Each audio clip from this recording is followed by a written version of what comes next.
Most of the time I don't have any thought in me. Right from my childhood, I never got identified with anything. If you're saying both, you're either in the diplomatic corps or you have a successful marriage. Thinking is just recycling of the data that you already gathered.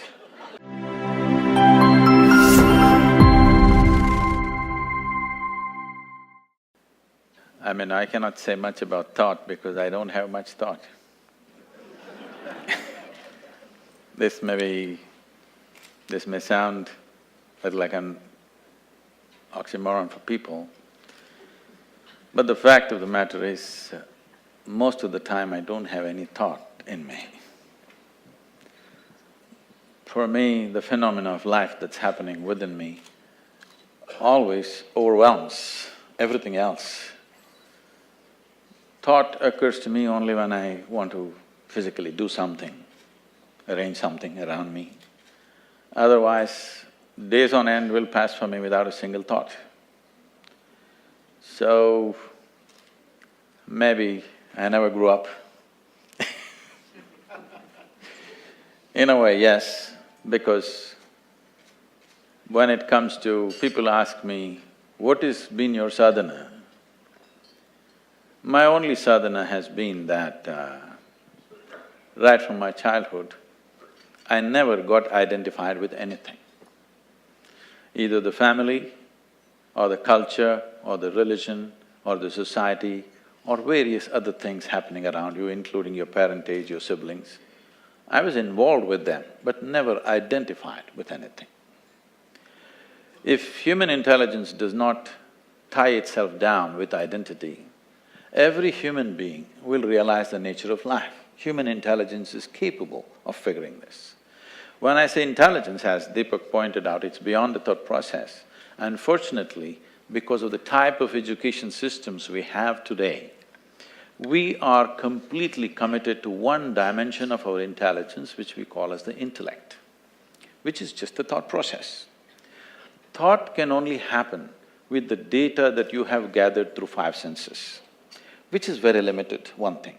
Another thing is, the nature of data that the senses gather are only useful for survival process. The very nature of how you see things, how you hear, smell and taste and touch life is only relevant for survival process. If you wanting to know the life itself, then these instruments of perception are no good. Even what is light and darkness is a debate between you and another creature which sees darkness as light, isn't it? If you sit with an owl and start an argument as to which is light and which is darkness, it's an endless argument, but who do you think is right? Hello? If you're saying both, you're either in the diplomatic corps or you have a successful marriage. Some have both. You have learned to say both, but which is the truth? What I see is the truth or what the owl sees is the truth? That's not the point, it is just that nature has opened up our sense perception as it is necessary for our survival. Accordingly, it has opened up sense perceptions for different creatures as it is necessary for their survival. But if survival is all you're seeking, this is good enough, the five senses. But once you have come as a human being, somehow survival is not good enough. If your stomach is empty, there's only one issue about food. But once the stomach becomes full, you have 100 issues going on. So the nature of the human being is such, no matter what you do, you want to be something more than what you are right now.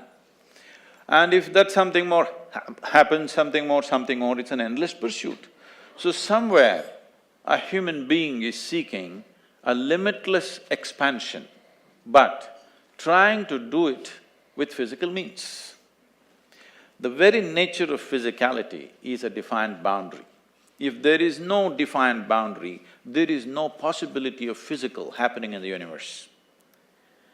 But now, a human being is longing for the boundless, that too in installments And through physical means, through the boundary, you're trying to become boundless. The desire is fantastic, the method is hopeless.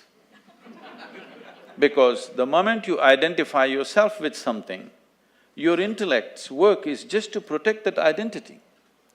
If you… whatever the identities of nation or family or gender or race, religion, whatever, the moment you identify yourself with something, your intellect will only function around that to protect that. So, it is a certain type of prejudice the moment you're identified.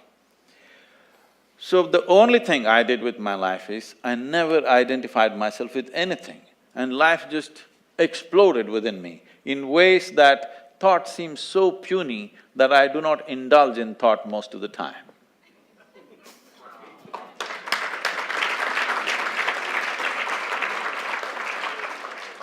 You know, what you're saying, for all of us here, in some way, shape or form, we all pride ourselves on thinking human beings. This is a tough pill to swallow. Thinking is just recycling of the data that you already gathered.